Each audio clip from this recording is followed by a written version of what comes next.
In the mist-shrouded peaks of the Carpathian Mountains, where ancient forests whisper secrets of forgotten centuries, there stands a castle that harbors the darkest secret in European aristocracy. A place where beauty became brutality, where vanity transformed into vampirism, and where a noble woman's quest for eternal youth painted the stones with the blood of innocence. Before we descend into this chilling tale, I invite you to settle in wherever you are, perhaps by a warm fire or in the comfort of your favorite chair. And if this story captivates you as much as it has captivated historians for centuries, consider subscribing. These forgotten chapters of history deserve to be remembered, no matter how dark they may be. Tonight, we uncover the truth behind Elizabeth Bathory, the Blood Countess of Čachtice, a woman whose name has become synonymous with terror, whose methods were so horrific they inspired the very concept of vampirism, and whose story blurs the line between historical fact and Gothic legend. But was she truly the monster history has painted her to be? Or was she perhaps the victim of the greatest character assassination in European history? Our story begins on the 7th of August, 1560, in the imposing fortress of near Báthory, Hungary. Elizabeth Bathory entered the world as nobility incarnate, born into one of the most powerful and ancient families in Transylvania.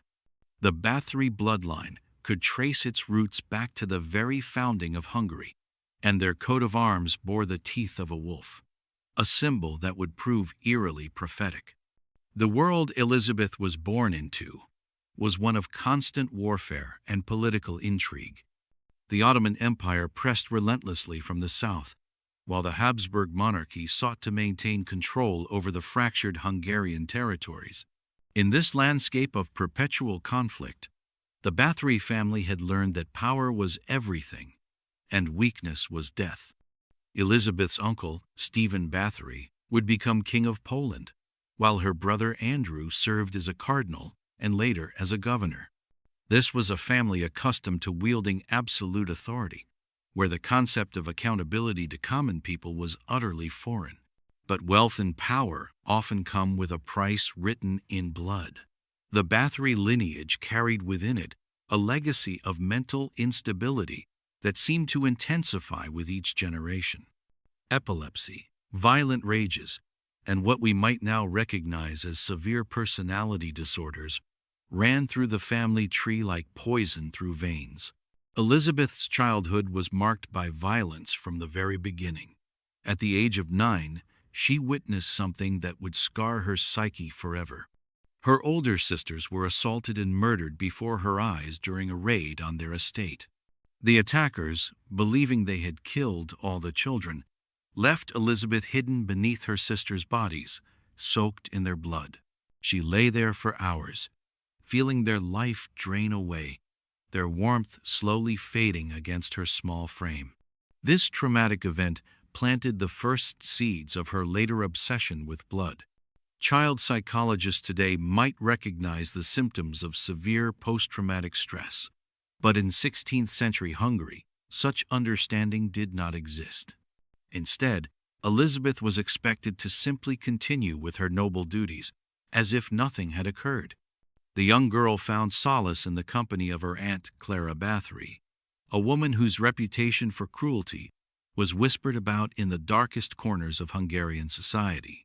Clara had developed a taste for what she called disciplining her servants, sessions that often ended with broken bones and bloodied flesh.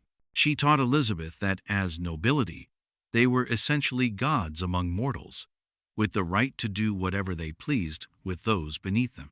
Under Clara's twisted tutelage, Elizabeth began to display disturbing behaviors. She would trap small animals and experiment with different ways of causing them pain, studying their reactions with the cold curiosity of a natural scientist. Servants in the household began to whisper about the young lady's games, but none dared speak openly about what they witnessed. The political necessity of arranged marriages meant that Elizabeth's fate was sealed before she could even understand what marriage meant. At the tender age of 11, she was betrothed to Ferenc Nádasdy, a Hungarian count known for his military prowess and his utterly ruthless approach to warfare. The marriage would unite two of the most powerful families in Hungary, creating a political alliance that could influence the balance of power across Eastern Europe. But there was something else about this arrangement that would prove significant. Ferenc Nádasdy had earned a nickname that would echo through history, the Black Knight. This wasn't due to his armor or his banner, but rather to his reputation for cruelty on the battlefield. He was known for devising new and increasingly horrific ways to torture captured Turkish soldiers, methods so brutal that even hardened warriors would beg for death rather than face his interrogation. During the years of their betrothal, as Elizabeth grew from child to young woman, she began to exhibit signs of the intelligence that would later make her so dangerous. She learned to read and write in several languages, including Hungarian, German, and Latin. More ominously, she began to study texts on anatomy, medicine, and what we might now call early chemistry. The servants began to notice that injuries seemed to follow in Elizabeth's wake. Kitchen maids would develop mysterious cuts on their hands after serving her meals. Chambermaids would be found with strange bruises after cleaning her rooms. When questioned, these women would insist they had simply been clumsy, but their eyes held a fear that spoke of something far more sinister. As Elizabeth approached her 15th birthday and her wedding day drew near, the frequency of these accidents increased dramatically. It was as if she were practicing, perfecting techniques she had learned from her aunt and preparing for something far more elaborate than simple servant discipline. The night before her wedding, Elizabeth performed what she would later describe as her first real ritual. In the privacy of her chambers, she deliberately cut her palm with a silver blade and watched as the blood dripped into a basin of water. She claimed later that she saw visions in the swirling patterns of blood and water, visions that told her she was destined for something far greater than a simple political marriage. But what she was truly destined for would prove to be far darker than even her young, twisted mind could imagine. The wedding of Elizabeth Bathory and Ferenc Nádasdy took place in May 1575, in a ceremony that was as much a display of political power as it was a religious union. The guest list read like a who's who of Eastern European nobility, while the festivities lasted for days and cost more than most kingdoms' annual budgets. Elizabeth, now 15 and considered breathtakingly beautiful by the standards of her time, wore a gown of black silk embroidered with silver threads that caught the light, like captured starlight. Her pale skin seemed almost translucent against the dark fabric, and contemporary accounts describe her eyes as having an otherworldly intensity that made even seasoned courtiers uncomfortable. Ferenc Nádasdy, at 25, was already a veteran of numerous military campaigns. Standing over 6 feet tall with coal-black hair and scars that told stories of battlefield glory, he embodied everything that Hungarian nobility valued in a warrior. But those who knew him well understood that his true genius lay not in leading charges or defensive strategies, but in the systematic breaking of human beings. The wedding gift he presented to his new bride was telling: a complete set of surgical instruments, crafted by the finest metal workers in Vienna. To most observers, this might have seemed like tools for a noblewoman interested in medicine or healing.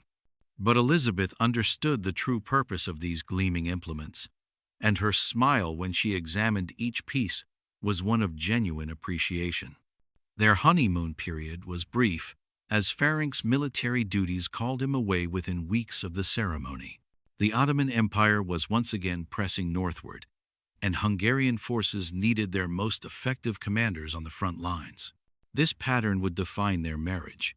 Ferenc would depart for months at a time, leaving Elizabeth alone in the massive fortress of Čachtice Castle in what is now Slovakia. Čachtice Castle was Elizabeth's wedding gift from Ferenc, and it would become the stage for horrors that would echo through centuries. Built in the 13th century, the castle sat atop a rocky outcrop that provided commanding views of the surrounding countryside. Its thick stone walls had been designed to withstand sieges, but they would prove equally effective at containing screams. The castle's design seemed almost purpose-built for Elizabeth's eventual activities. The main structure contained numerous chambers that could be sealed completely, while the foundations included a network of cellars and tunnels that stretched deep into the rocky foundations. Most significantly, there was a room that Ferenc had specifically modified for his wife, a chamber lined with stone that could be easily cleaned and equipped with drainage channels carved directly into the floor. During Ferenc's absences, Elizabeth began to assert her authority over the castle's staff and the surrounding peasant population. Her approach to management was unique. She instituted a system of punishments for perceived infractions that grew increasingly elaborate over time.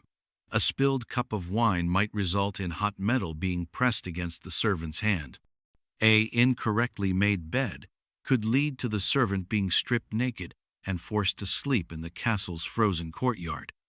But it was during this period that Elizabeth began to develop what she would later describe as her educational correspondence with Ferenc. The couple would exchange detailed letters describing their respective activities, and these letters reveal a disturbing pattern of mutual encouragement in increasingly violent behavior. Ferenc's letters from the battlefield contained detailed descriptions of interrogation techniques he had developed or witnessed. He wrote enthusiastically about methods for extending the amount of time a prisoner could survive torture, ways to cause maximum pain while avoiding vital organs, and psychological techniques for breaking a person's will completely. Elizabeth's responses were equally detailed, describing her experiments with the castle staff and peasant population. She wrote about discovering which parts of the human body were most sensitive to different types of pain, how to keep a person conscious during procedures that would normally cause fainting, and her observations about how different individuals responded to various forms of psychological pressure. What made these exchanges particularly chilling was the clinical, almost scientific tone in which they were written. These were not the ravings of mad people, but rather the methodical notes of individuals who approached torture and murder with the same systematic approach they might bring to any other area of study. Ferenc's influence on Elizabeth's development cannot be overstated. He provided her with both the techniques and the philosophical justification for treating human beings as objects to be used and discarded.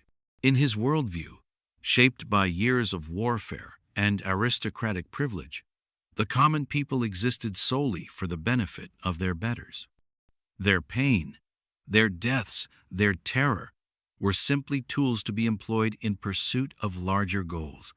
But Elizabeth was developing goals that went far beyond simple dominance or political control. She had become fascinated by what she perceived as the life force contained within human blood. Her letters from this period contain references to ancient texts she had acquired, works on alchemy, and what might be called early medical theory, all focused on the idea that youth and vitality could be preserved or even restored through specific rituals involving human sacrifice. By 1585, 10 years into their marriage, Elizabeth had transformed from a young bride into something far more dangerous. She had learned everything Ferenc could teach her about the art of systematic cruelty, but she had also begun to develop her own innovations, techniques that even her husband found disturbing. The servants who survived this period would later testify about the changes they witnessed in their mistress. The playful cruelty of her early years had evolved into something methodical and purposeful. She no longer tortured simply for the pleasure of causing pain, but rather seemed to be working towards some larger goal that none of them could understand. And then, in 1604, Ferenc Nádasdy died suddenly while returning from a military campaign. Whether his death was due to illness, battlefield injuries, or something more sinister was never determined.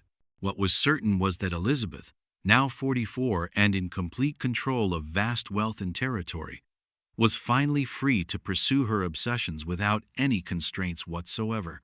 The Black Knight was gone, but he had left behind a creation far more terrifying than anything he had ever achieved on the battlefield. The transformation of Elizabeth Bathory from a cruel mistress into history's most notorious female serial killer began with what she would later describe as a moment of divine revelation. But the events leading to that moment had been building for years, like pressure accumulating behind a dam that was destined to burst. With Ferenc's death, Elizabeth found herself in an unprecedented position of power. She controlled vast territories, commanded the loyalty of hundreds of soldiers and servants, and answered to no one. At 44, she was considered past her prime by the standards of the era, when most women her age were either dead from childbirth complications or resigned to the role of elderly matriarch. But Elizabeth had no intention of fading into obscurity. She had spent years studying texts on alchemy, medicine, and what medieval scholars called natural philosophy. Her castle's library contained works that most church authorities would have condemned as heretical, including treatises on the preservation of life force and the extraction of vital essences from living beings. It was during this period of intense study that Elizabeth encountered Anna Darvulia, a woman whose very presence would accelerate Elizabeth's descent into absolute madness. Anna claimed to be a healer and herbalist, but the local population whispered that she was something far more dangerous.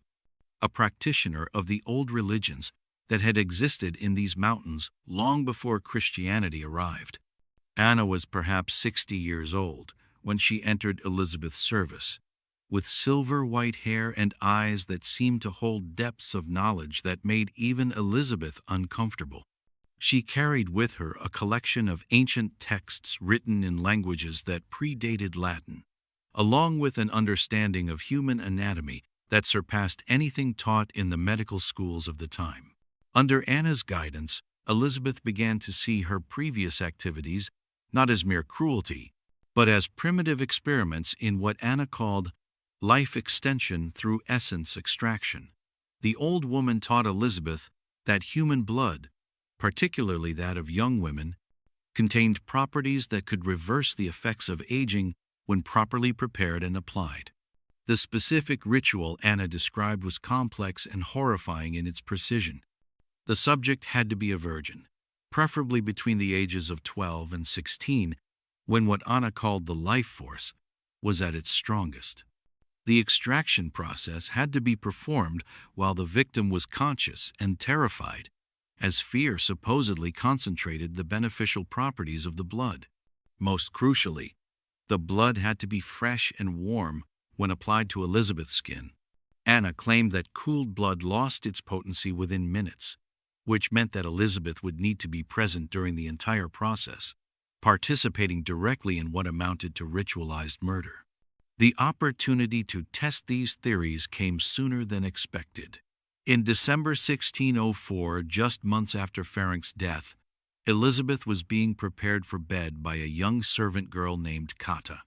As was her custom, Elizabeth was examining her reflection in a silver mirror, searching for signs of aging that seemed to appear with increasing frequency. On this particular evening, Kata accidentally pulled too hard while brushing Elizabeth's hair, causing her mistress to cry out in pain. Elizabeth's reaction was swift and violent. She spun around and struck the girl across the face with the back of her hand, her heavy silver rings opening deep gashes in the servant's cheek. Blood splattered across Elizabeth's hand and arm, and as Kata fell to the floor sobbing, Elizabeth found herself transfixed by the sight of the red droplets against her pale skin. Almost without thinking, she began to rub the blood into her flesh, and as she did so, she became convinced that she could feel a tingling sensation, as if the blood were being absorbed directly into her body. Later that night, Elizabeth spent hours examining her reflection by candlelight, convinced that the areas where she had applied Kata's blood appeared smoother and more youthful than the surrounding skin. Whether this was genuine perception or simple wishful thinking, the effect on Elizabeth was profound and immediate. The next morning, she summoned Anna Darvulia to her chambers and described what had occurred. Anna listened with growing excitement, nodding knowingly as Elizabeth detailed her observations. When Elizabeth finished her account, Anna smiled with what one witness would later describe as the satisfaction of a teacher whose student had finally grasped a difficult lesson. "You have discovered the first principle," Anna told her. "But what you experienced was nothing compared to what is possible when the ritual is performed correctly." Over the following weeks, Anna guided Elizabeth through increasingly elaborate preparations. They began with small experiments using blood from kitchen accidents or minor punishments inflicted on servants. Each time, Elizabeth became more convinced that the blood was having a beneficial effect on her appearance and vitality. But Anna insisted that these preliminary tests were merely training exercises. For the ritual to achieve its full potential, they needed a proper subject, and the extraction process needed to be conducted according to ancient protocols that Anna claimed to have learned from texts older than Christianity itself. The selection of their first victim was carried out with careful deliberation. Anna advised that they needed someone young, healthy, and completely innocent of sexual experience. After observing the castle's staff for several days, they settled on a 13-year-old girl named Ilona, who had recently arrived from a nearby village to work in the castle's kitchens. Ilona was everything Anna had specified: young, beautiful in the way that only innocence can create, and utterly trusting of the nobility she had been raised to revere without question. She was also isolated, having no family connections that would make her disappearance particularly notable. On the night of the 15th of January, 1605, Elizabeth Bathory conducted what she would later refer to as her first true ritual.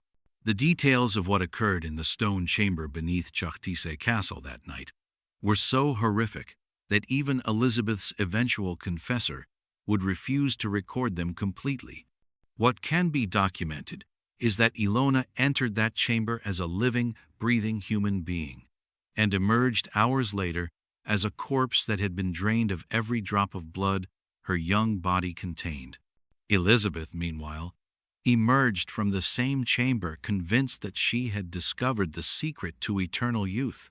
Standing before her mirror in the early hours of morning, her naked body still stained with Ilona's blood, Elizabeth believed she could see years falling away from her reflection.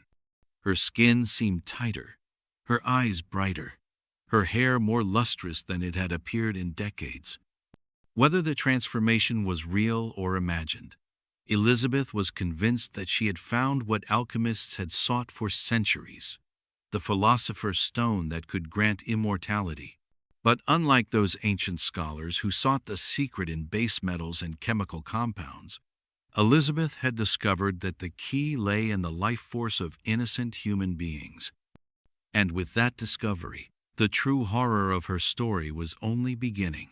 What began as a single, horrific experiment quickly evolved into a systematic campaign of terror that would consume hundreds of lives over the next 6 years. Elizabeth Bathory had tasted what she believed was the elixir of eternal youth, and she would stop at nothing to maintain her supply of this most precious commodity. The transformation in Elizabeth's behavior after that first ritual was noticed by everyone in the castle, though few understood its true cause. She seemed to possess renewed energy, moving through the halls with a vitality that hadn't been seen since her youth. More ominously, she began to take a much more direct interest in the recruitment and management of young female servants.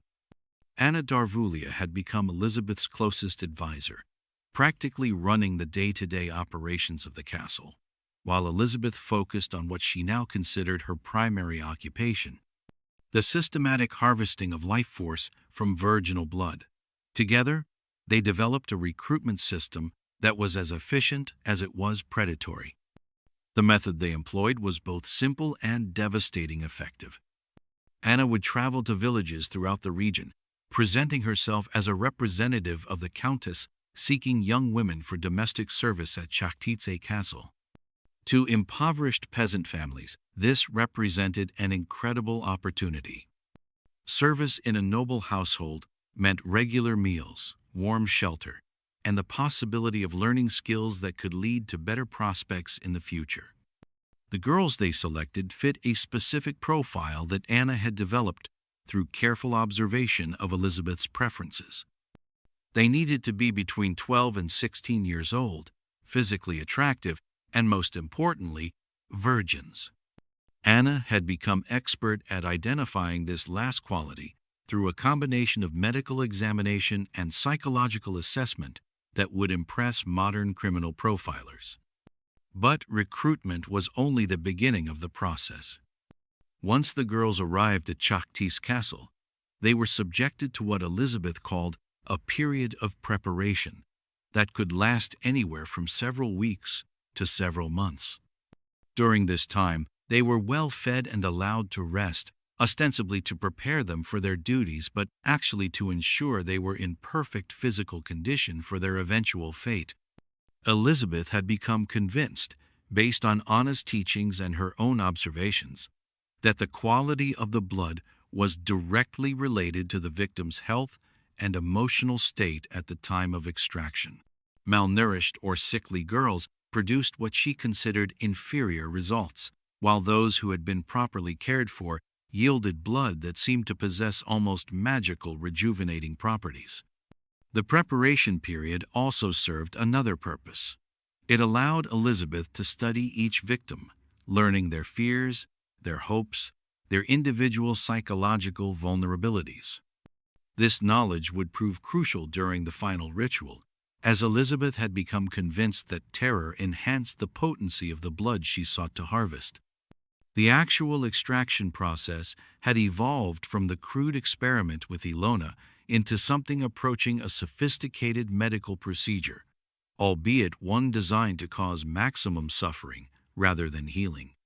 Elizabeth had converted one of the castle's lower chambers into what can only be described as a medieval operating theater, complete with stone tables designed for drainage and an array of instruments that combined surgical precision with torture device brutality.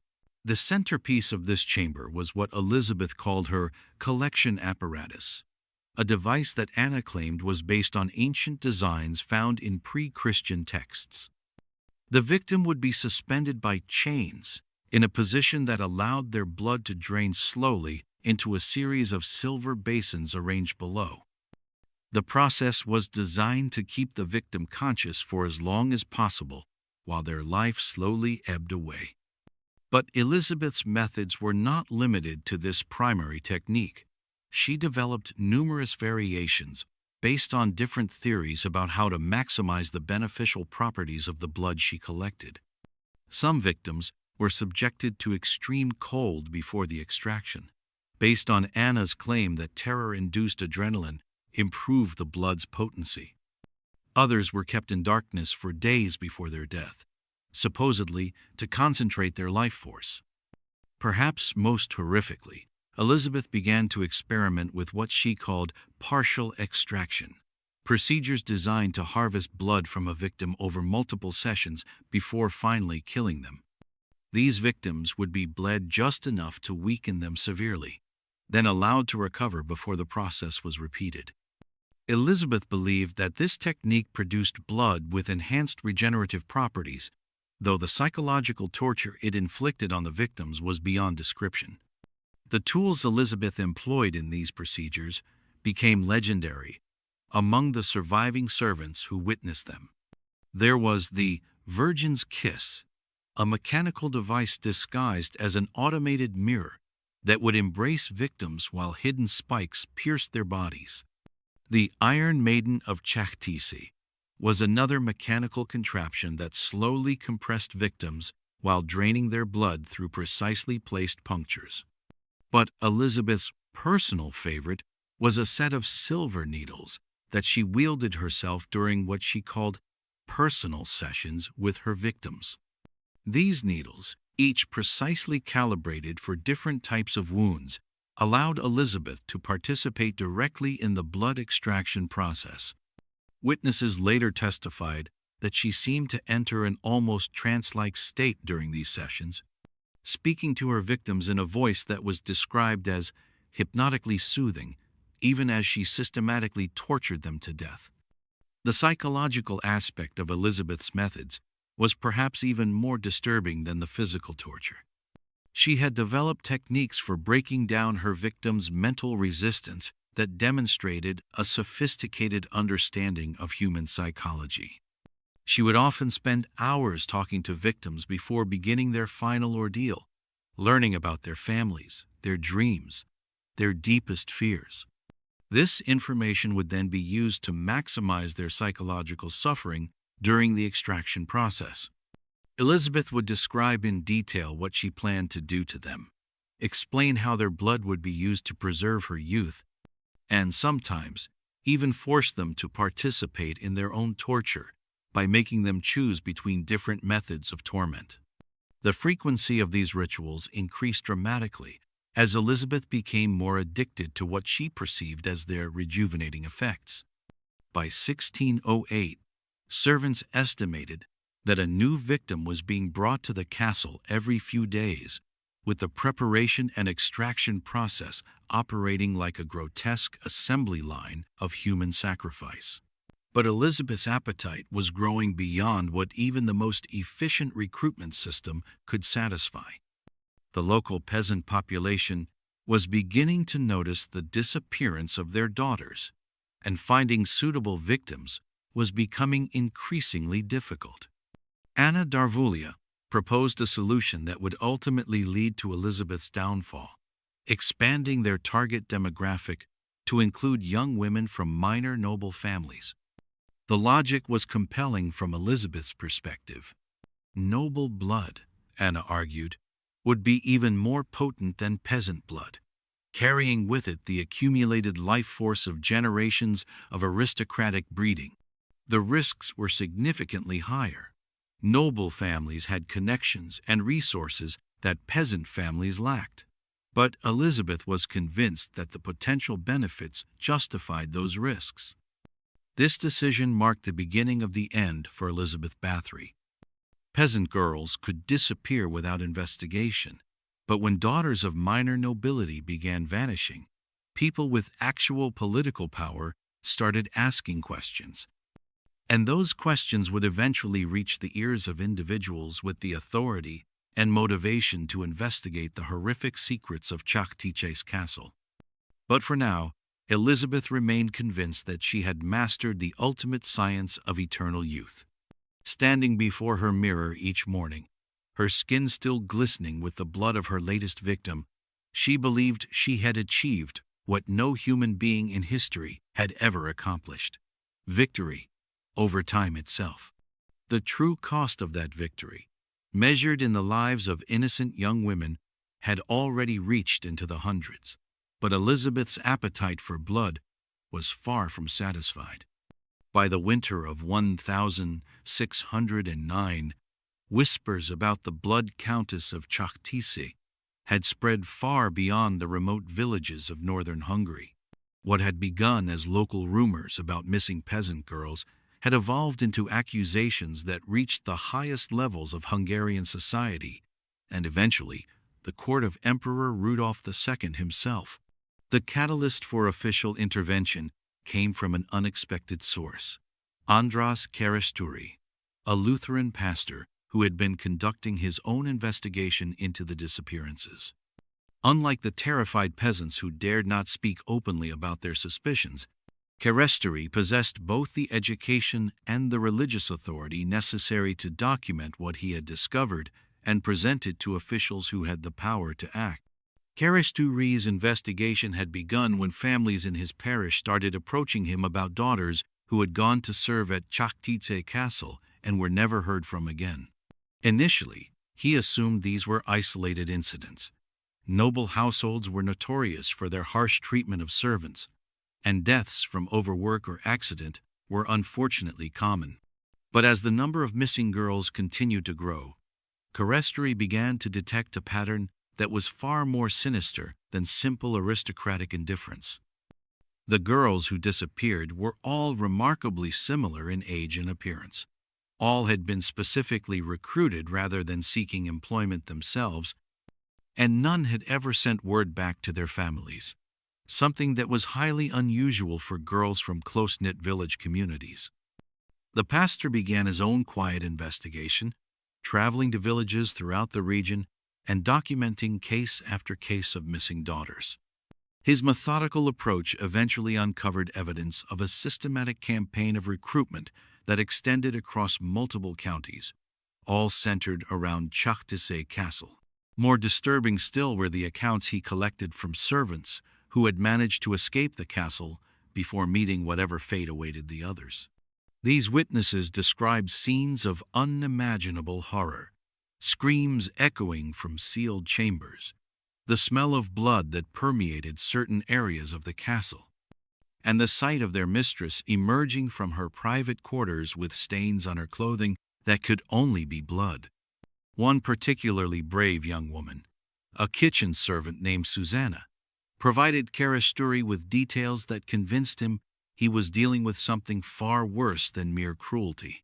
Susanna described finding rooms filled with torture devices, chambers with drainage systems designed to channel away large quantities of liquid, and most horrifically, glimpses of what appeared to be human remains being disposed of in the castle's furnaces. Armed with this testimony and his own detailed documentation, Carpathian traveled to Bratislava to present his findings to György Thurzo, the Lord Palatine of Hungary and one of the most powerful men in the kingdom. Thurzo, who was both a political ally of the Bathory family and a man with deep religious convictions, found himself in an incredibly difficult position. The accusations against Elizabeth were beyond shocking. If true, they described crimes that surpassed anything in the recorded history of European nobility. But Elizabeth was not just any aristocrat. She was one of the wealthiest and most politically connected individuals in Hungary, with family ties that extended to the royal courts of Poland and Transylvania. Thurzo's initial response was cautious. He ordered a discreet investigation to determine whether Carpathian's accusations had any merit, while simultaneously warning Elizabeth that rumors were circulating about activities at her castle. This warning, intended to give Elizabeth an opportunity to modify her behavior if necessary, instead prompted her to accelerate her activities to a level that made concealment impossible. Elizabeth interpreted Thurzo's warning as evidence that her secret was spreading, and she became convinced that she needed to harvest as much blood as possible before her activities were curtailed. In the final months of 1610, the number of victims brought to Čachtice castle increased dramatically, with witnesses later estimating that Elizabeth was conducting her rituals almost daily. But this acceleration proved to be her undoing. The sheer volume of victims made discreet disposal impossible, and reports began reaching Thurzo of bodies being discovered in the countryside around the castle, young women who showed signs of systematic torture and complete blood loss. More damaging still was Elizabeth's decision to extend her activities beyond the boundaries of her own estate. Convinced that her supply of suitable victims was running low, she began arranging for girls to be brought directly to other properties she owned, including a house in the town of Čachtice, where several botched disposal attempts led to the discovery of mutilated corpses. By December 1610, Thurzo had accumulated enough evidence to justify direct action, but the political implications of arresting someone of Elizabeth's status required careful planning and absolute certainty. He arranged for a surprise raid on Čachtice castle that would either prove the accusations false or provide undeniable evidence of Elizabeth's guilt. On the night of the 29th of December, 1610, Thurzo arrived at Čachtice castle with a contingent of soldiers and several witnesses, including representatives of the church and the royal court. What they discovered exceeded even their worst expectations. The raiding party found the castle in the midst of what appeared to be an active torture session. In the main hall, they discovered a young girl who had been beaten to death, her body still warm. In the chambers below, they found two more girls who were clearly dying from wounds that could only have been inflicted deliberately, along with several others who showed signs of systematic torture. But the most horrific discoveries were found in Elizabeth's private chambers and the converted rooms where she conducted her blood rituals. The stone surfaces were stained with what could only be dried blood, while silver basins still contained fresh blood that appeared to have been recently collected. The array of torture devices found in these rooms was so extensive and sophisticated that even the hardened soldiers in Thurzo's party were visibly shaken. Perhaps most damning of all was the discovery of Anna Darvulia, who was found in the act of preparing another victim for what witnesses described as some form of ritual murder.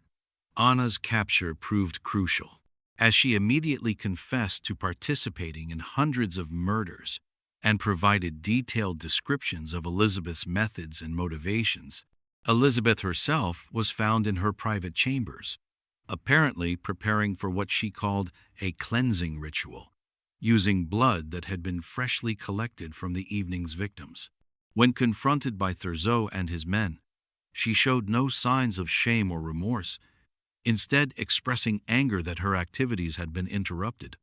The evidence collected during the raid was overwhelming and undeniable. Thurzo's men documented rooms specifically designed for torture and blood collection, an extensive collection of instruments designed to cause maximum pain while keeping victims alive as long as possible, and physical evidence of systematic murder, on a scale that shocked even experienced investigators. But perhaps most chilling of all was Elizabeth's own reaction to her arrest. Rather than denying the accusations or expressing remorse for her actions, she seemed primarily concerned with the interruption to her beauty regimen. She complained to Thurzo that the raid had occurred at a particularly inconvenient time, as she had been preparing for an important social event and needed to complete her blood treatments to ensure she looked her best. The woman who had once been considered one of the most beautiful and intelligent members of Hungarian nobility now stood revealed as something that challenged contemporary understanding of human evil. The extent of her crimes, the systematic nature of her methods, and her complete lack of remorse created a legal and moral crisis that would require unprecedented action from the Hungarian authorities. But dealing with Elizabeth Bathory would prove to be only the beginning of a larger challenge: how to process and understand crimes that seem to exceed the bounds of human behavior itself. The story of Elizabeth Bathory, that has echoed through popular culture for more than 4 centuries, is one of unquestionable monstrosity, a narrative of aristocratic evil that seems to confirm our deepest fears about unchecked power, human depravity. But, in the cool light of modern historical analysis, troubling questions have emerged about whether the Blood Countess was truly the monster she has been portrayed to be, or perhaps the victim of one of history's most successful character assassinations. The first cracks in the traditional narrative began to appear in the 1982, when Hungarian historian László Nagy published research that raised fundamental questions about the evidence used to convict Elizabeth. Nagy's analysis of the original court documents revealed several disturbing inconsistencies that had been overlooked by centuries of historians, who seemed more interested in perpetuating a compelling legend than examining the facts. Most significantly, Nagy discovered that Elizabeth herself was never allowed to testify at her trial, an unprecedented breach of legal procedure for someone of her social standing. In 16th and 17th century Hungary, even accused criminals from the nobility had the right to defend themselves in court. Yet Elizabeth was condemned based entirely on testimony from her servants and associates. Even more troubling was Nagy's revelation that this testimony had been obtained through torture, a fact that was documented in the court records but had been largely ignored by previous historians. Under Hungarian law of the period, evidence obtained through torture was considered legally valid, but modern legal and historical standards recognized that such testimony is inherently unreliable. The physical evidence that supposedly proved Elizabeth's guilt also comes under scrutiny when examined closely. Despite claims that hundreds of bodies were discovered at Čachtice Castle, no contemporary records exist documenting the disposal or burial of these alleged victims. In an era when the Catholic Church maintained meticulous records of deaths and burials, the complete absence of documentation for hundreds of murder victims is highly suspicious. Perhaps most damning to the traditional narrative is the political context surrounding Elizabeth's arrest and conviction. By 1610, Elizabeth had become one of the wealthiest individuals in Hungary, controlling territories that rivaled those of the king himself. More problematically for the Hungarian monarchy, she had also become politically independent, refusing to support Habsburg policies and instead advocating for Hungarian independence. King Matthias II of Hungary owed Elizabeth enormous sums of money, debts that would be automatically forgiven if she were convicted of crimes serious enough to justify confiscating her estates. The financial incentive for manufacturing evidence against Elizabeth was enormous, while the political benefits of eliminating a potential threat to Habsburg rule were equally compelling. Modern forensic analysis has also called into question one of the most iconic elements of the Elizabeth Bathory legend, the claim that she bathed in the blood of virgins to preserve her youth. This detail, which has become central to popular depictions of the Blood Countess, appears nowhere in the original trial records. The first documented mention of blood bathing doesn't appear in historical sources until the 18th century, more than 100 years after Elizabeth's death. The source of this legendary detail can be traced to the work of Jesuit scholar László Turoczi, who included the blood-bathing story in his 1729 historical chronicle. However, Turoczi provided no sources for this claim, and modern historians believe he may have been drawing on folklore and popular legends rather than documented historical events. This pattern of legendary embellishment continued throughout the centuries, with each retelling adding new horrific details that served to make the story more compelling but moved it further from historical truth. The 1962 book Erzsébet Bathory, The Bloody Countess, by French surrealist writer Valentine Penrose, added numerous Gothic elements to the story, including detailed descriptions of elaborate torture devices and occult rituals that have no basis in historical documentation. Penrose's work, despite being clearly labeled as a biographical novel that mixed fact with fiction, became widely accepted as historical truth and influenced decades of subsequent writing about Elizabeth. Many of the most horrific details now associated with the Blood Countess can be traced directly to Penrose's imagination rather than to any documented historical events. The feminist historical movement of the late 20th century brought yet another perspective to the Elizabeth Bathory story. Scholars like Kimberly Craft and Elizabeth Miller argued that the case represented a classic example of how powerful women in patriarchal societies were systematically destroyed through false accusations of sexual deviance and supernatural evil. Their research revealed that accusations of witchcraft, vampirism, and sexual perversion were commonly used against women who accumulated too much independent power in medieval and early modern Europe. Elizabeth Bathory, as an unmarried woman controlling vast wealth and territory, represented exactly the type of threat to male-dominated power structures that historically triggered such accusations. The timing of the accusations against Elizabeth also supports this interpretation.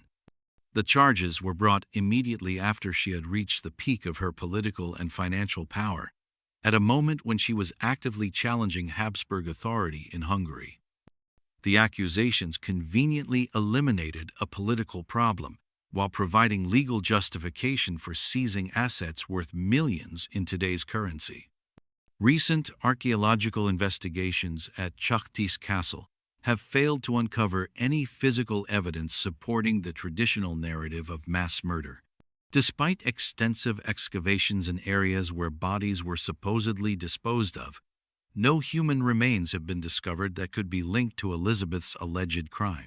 Even more significantly, analysis of the castle's architecture reveals that many of the rooms supposedly used for torture and murder were actually standard features of 16th and 17th century noble residences.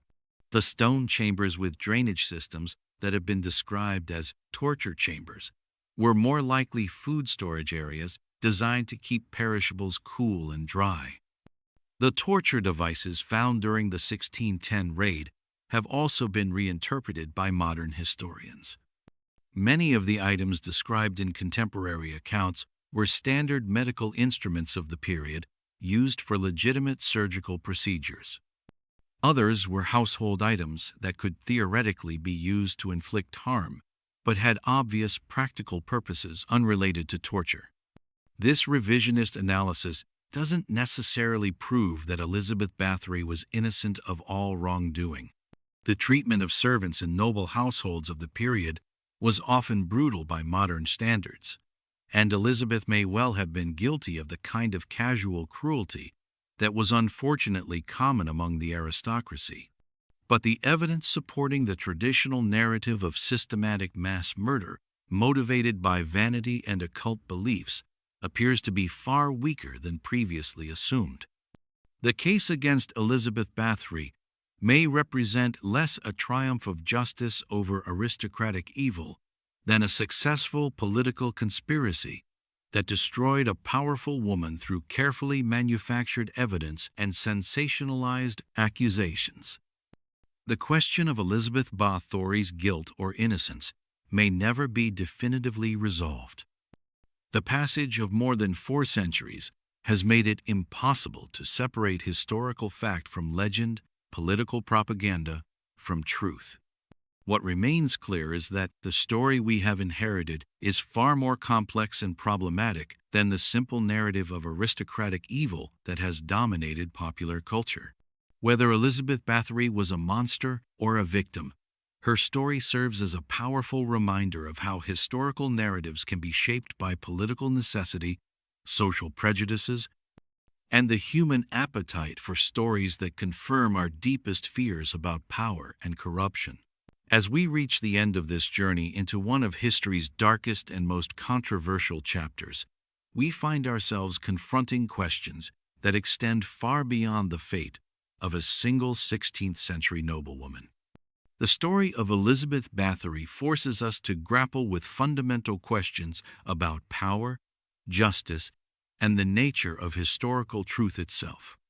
If we accept the traditional narrative, Elizabeth represents the ultimate corruption of privilege, a cautionary tale about what happens when wealth and power are combined with psychological instability and complete lack of accountability. Her story serves as a mirror reflecting our deepest fears about aristocratic decadence and the potential for human evil when freed from all social constraints. The details of her alleged crimes are so horrific that they challenge our understanding of human psychology. The systematic nature of her supposed murders, the elaborate methods she allegedly developed, and her complete lack of remorse paint a picture of evil that seems almost supernatural in its scope and intensity. But if we accept the revisionist interpretation, Elizabeth becomes something equally disturbing, a victim of one of history's most successful character assassinations, destroyed by political enemies who recognized that accusations of sexual deviance and supernatural evil were the most effective weapons against a powerful woman in a patriarchal society. This interpretation suggests that the real horror of the Elizabeth Bathory story lies not in the crimes she allegedly committed, but in the systematic destruction of an individual through manufactured evidence and sensationalized accusations. It raises uncomfortable questions about how many other historical monsters may have been created through similar processes of political necessity and social prejudice. The truth, as is often the case with historical mysteries, likely lies somewhere between these extremes. Elizabeth Bathory was probably neither the supernatural monster of popular legend nor the innocent victim of political conspiracy.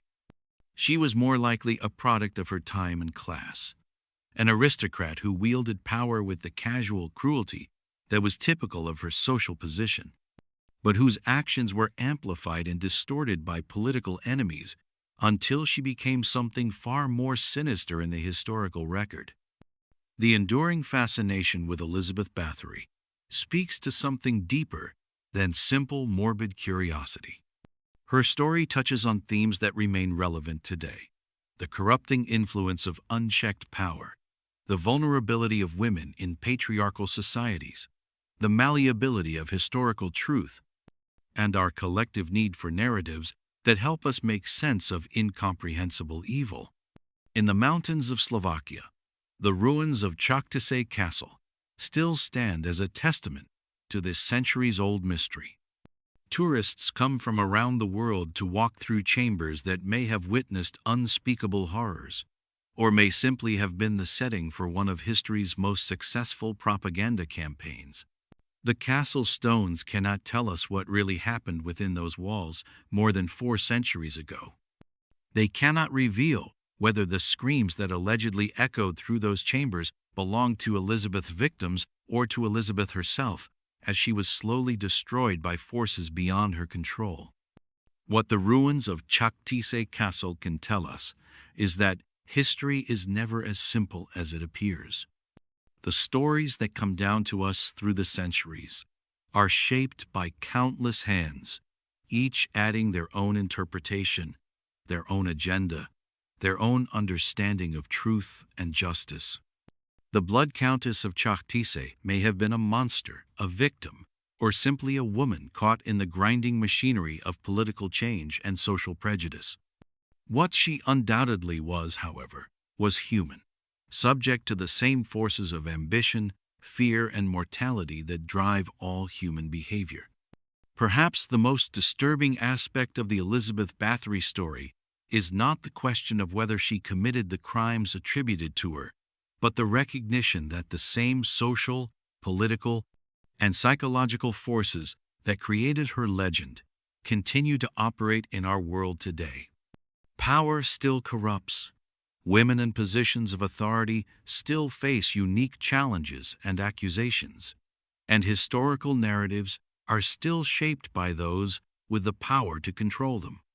As you reflect on this tale in whatever quiet space you've chosen to hear it, consider not just the horror of what Elizabeth Bathory may or may not have done, but the horror of what was certainly done to her reputation and memory.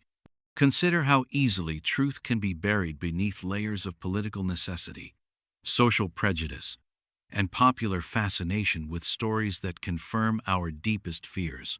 The Blood Countess of Čachtice remains one of history's greatest mysteries, not because we don't know what happened in those castle chambers, but because we may never be able to separate the woman from the legend, the truth from the propaganda, the monster from the victim.